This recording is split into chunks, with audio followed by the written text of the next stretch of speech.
thank you, Kiko, of course, for joining us here for this Jason Becker fundraiser. And you have the t-shirt as well. This is your second time on my live stream, Kiko, right? Yes. Yeah, 2019. It was a long time ago. Time have gone past so quickly. I mean, have you been missing touring, or you've been... Feels like I'm fine being at home, with the family and kids and playing guitar, playing piano. It's just different. First time in my life that I stayed for a year in the same place. Because, our lives, like every month, okay, where are we going now? Different hotels, airplanes and vans and tour buses and stuff like that. I'm enjoying experiencing that. It probably sounds very mundane. Same thing again, next day. You started off young when you were in the band Angra. How old were you when the first album came out? I was 21 years old when we recorded Angel's Cry. I was born in Rio, but grew up in São Paulo. Then I did a instructional video. And then in 93, we recorded Angel's Cry. The first European tour was in 95, so I was 23. And then we recorded in 95 Holy Land, the second album from Angra, then Fireworks, and then Rebirth. In 2004, I did my first solo album, instrumental music, No Gravity, the name of the album. And then in 2005, I was invited to join Megadeth. So I was in LA already, living in LA, and then we recorded Dystopia, and now we are recording the new album. You're back in Finland. Do you plan to come back to LA, or you feel like Finland is, is a bit simpler?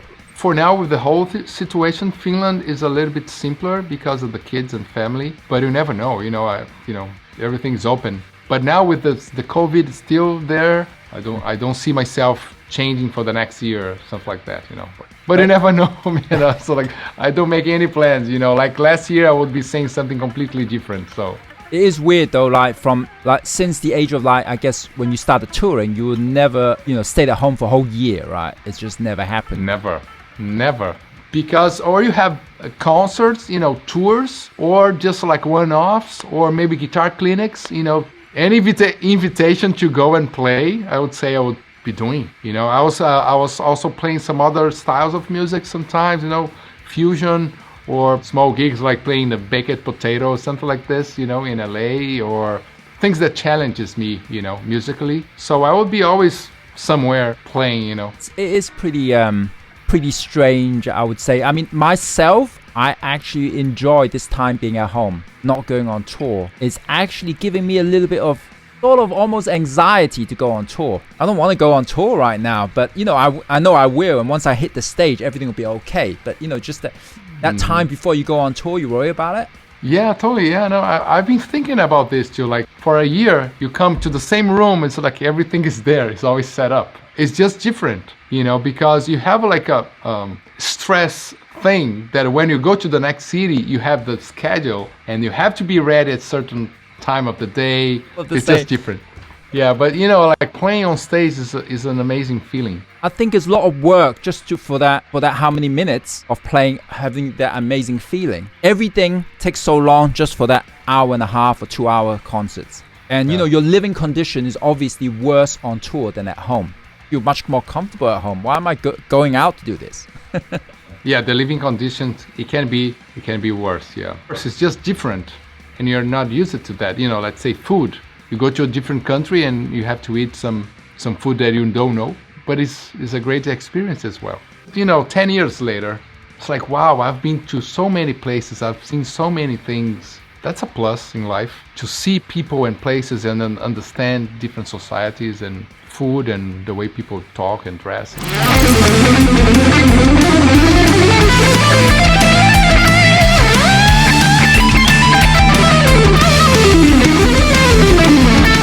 Yeah, so what have you been up to? Have you been writing another solo album? Have you been able to find the time to do it? Or I released my latest album last year, open source instrumental album. Was pretty well received. Actually, it was voted the best album of the year, the Guitar World. So it was amazing.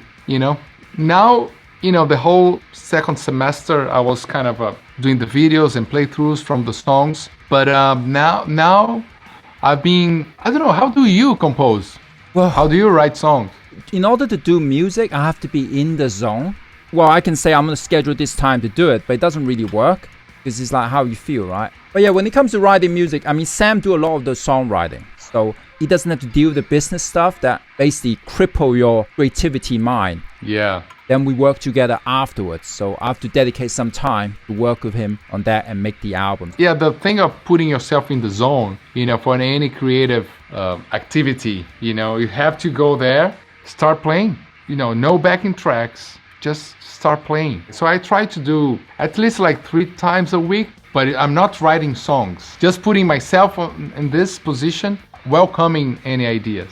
Then I record maybe on the phone or nothing fancy, just to capture the early stage of that idea. At some point, I go back to those ideas and then, okay, let's try to make a song. Once you start dealing with technicality, your creativity just fly out the window, Exactly. Right? You go Pro Tools and then maybe the computer is not really working or the whatever.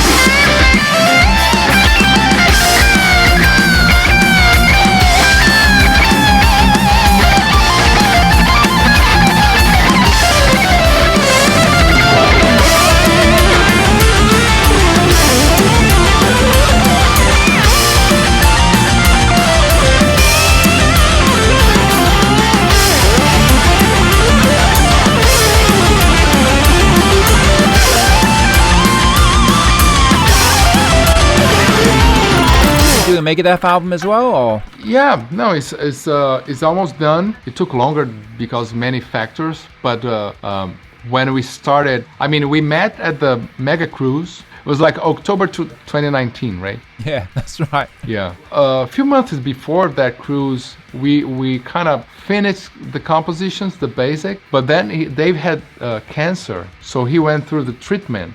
So things we stopped, and then we had the tour. Mm-hmm. Then when we stopped the tour late February, 2 weeks before the COVID hit the whole world, the whole album recording, the process, it was kind of, everybody kind of waiting what's going to happen. So the process was slower than normal, I guess, because we're in different places and you cannot travel and the whole thing, But now Dave's recording the stuff there, guitars there. I might go there at some point now for the final things, Actually, it's always, there is never an end. Or what about another guitar here, or another solo there, or like a double this? Do you get to do the Megadeth stuff by yourself in your own studio? Because of the situation now, I did some and sent to the producer and Dave and everybody to hear the ideas. But most of the stuff I recorded there. So I was there last year. How did that work? Does the producer know better than you how to play the guitar or how to make solos? I think it's good to have a producer. It's like a coach. Like a coach, doesn't play better than like a NBA, basketball. But the guy's outside and he sees things, and then has an opinion. It's helpful. Of course, it's going to happen a moment that you like something and that producer say, no, I don't like this or whatever. But in my case, that's normally what happens. It's more like stylistically speaking. What do you think? You don't like producers? To be honest, I've never recorded guitar solos with a producer before. The only time I did, and I thought, well, actually I didn't play that well. And they say, yeah, it sounds great. They don't see the details that I see because I'm playing. Yeah, I know it wasn't that great, but yeah, no, in this sense, yes. Then I tell, like, I don't think this is good. This is not good. Mm-hmm. And then, but the producer is there, like, he's only there, like, looking at the notes and the waves, and then he can see as well, But sometimes a person from outside can feel like, oh, it's a good vibe, maybe it was not well played, but the vibe was good. So it's like, oh, try to get this vibe, but now you try to play whatever you want to play, perfect,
average, how long does it take you to do a guitar solo on an album, on one song, to make you feel good? In one day, I can probably do 2 solos, 3 maximum, that I'm happy with. How long does it take for you to do one that you're happy with? Well, it depends on how long is the solo, but I would say the same. Like 2-3 solos in a day, in a 6-7 hours. So that would be a great thing for us to explain to people that say, can you do a guest solo? Like a lot of people think, because we can improvise solos, they think, well, you could have done that in 5 minutes, but it really doesn't. To keep the quality and not repeat ourselves and have some new ideas, it takes sometimes a whole day just to have one solo, written, recorded. Oh yeah. There's a thing now because everything is on Spotify, Now it's kind of part of your discography. Spotify or YouTube will put things on the same place, right? Your albums and then the guest solo album. So as in the past you would do a show, was not a good show. Okay. But now it's like, it's like recorded forever. People can see that, you know. And then also for, when you're playing, if you don't play well, too bad for that specific audience. But now, like, it's always there, it's going to be there forever. Mm-hmm. It's like this instructional video that I mentioned that I recorded in 91. I went to the place with this, the Zoom 9002 or something, because I had a Marshall, but it's like, wow, it's just a video. I was too lazy to carry the cabinet, the head. Like, I take the Zoom and it's going to be great. Well, 30 years later, the thing is there, is on my channel. You guys can watch it. It's there forever. And then it's a way to see me playing when I was 19. I got something for you. Flamenco, Rumba, Spanish, number 25. Oh, Flamenco Rumba.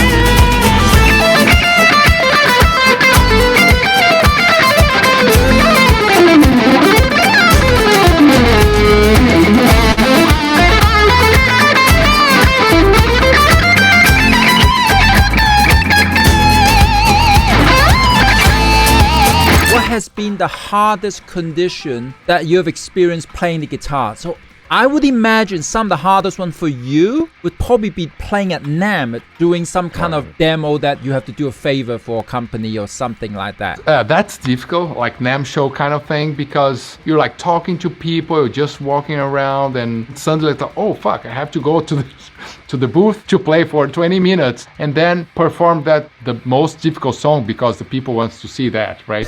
That's right. You want the hit song, the shredding song. The first Megadeth concert was a difficult one. So we recorded Dystopia in 2015, April, May. And then right after Dystopia, I went to Japan because I still had the Angra tour to finish. But then during the tour in Brazil, then I got this email from the management. It's like, well, actually, we're going to have a one-off in Quebec in 20 days. And it was not a small concert. It was like this summer festival. And then we were the headliner of that night. So my first show was like this huge festival. So I knew how to play the new songs, but I didn't know how to play the old songs yet. So I had to learn all the songs, watching YouTube videos of the old concerts from the Megadeth from the 90s, just to figure out like the positions and stuff. And then you cannot improvise. You kind of have to play 90%. If you improvise the Tornado of Soul solos, you're out of the band. Bands will hate you, right? It's like this exactly. And then when I came to the rehearsal, Dave was like, oh, no, this is like an upstroke. 2 downstrokes and 1 upstroke. It's like, oh, the riff is like, no, it's here. Like simple things like this, it is different. It sounds different. An open A or, but it's like, this, it's too much for me, so it was pretty tough. During the 3 days, we didn't actually play the whole show. So the rehearsal was the entire crew, and then they were getting together for this one-off, all the technical things being discussed, not the music, but everything went okay. When you play on stage, it's like a dream, right? You're there, but you're not really there. If things don't work automatically, it's hard to chase it. I think fans sometimes don't understand. Those moments are very different from us playing now. Well, because there's a lot of things going on in a concert. Like your attention, it goes everywhere, right? So you have to have this communication with the band, with the crew, with the audience, and you have to look cool, that everything is easy. I agree. Don't be too harsh to live musicians if they make a mistake. You know what? They have feelings too, for sure. They spend a lot of time, many hours, years, to get to where they are to play on stage. So when I was in this first Megadeth show, was like 70,000 people, and I have to play this simple thing. The problem is to play something wrong when the part is very simple. And then I had to play this, you know. And then you're just afraid that you play like something,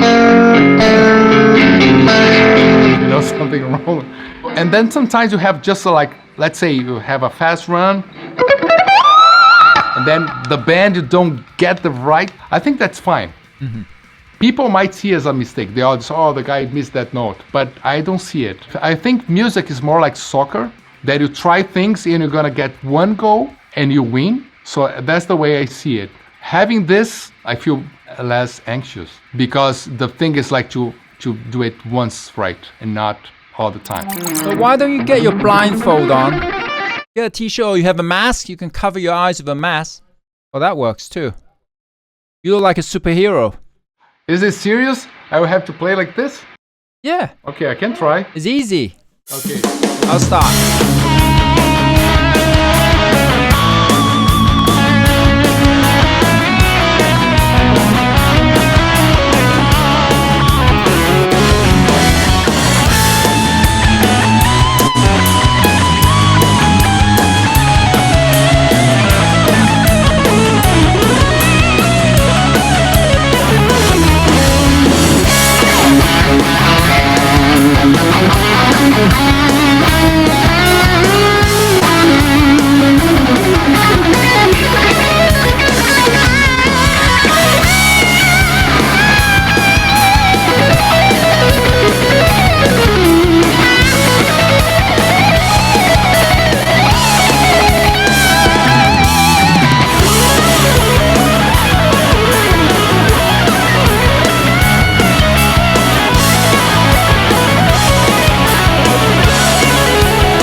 Gonna do some long interval tapping.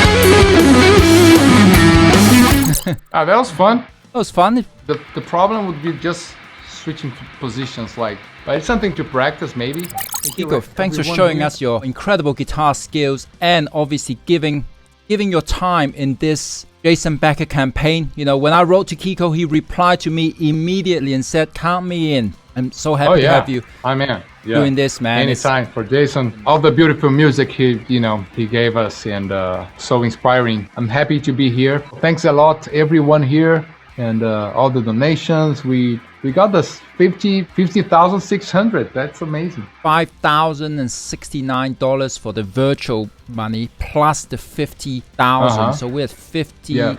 You know, 55 something. So we're looking great before we even sold any guitar yet. So we got 3 of Jason Becker's guitars being sold. The one on the Perpetual Burn album, the one used to record Perpetual Burn and on the Speed Metal Symphony cover. And also we have the numbered guitar here. And we also have a bunch of guitars donated from artists like Steve Vai, Joe Satriani, Paul Stanley from Kiss.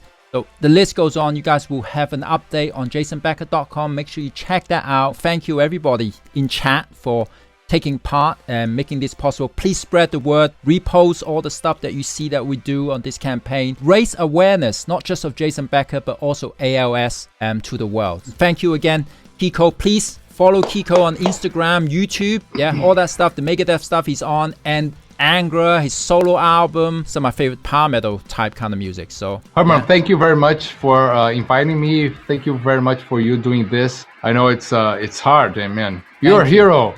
Thank you. Appreciate Herman the hero. It. Means a lot to me, man. I always looked up to you as an awesome guitar player and a person. Thanks everybody, see you guys later. Cheers. Thanks. Cheers. Bye. Bye.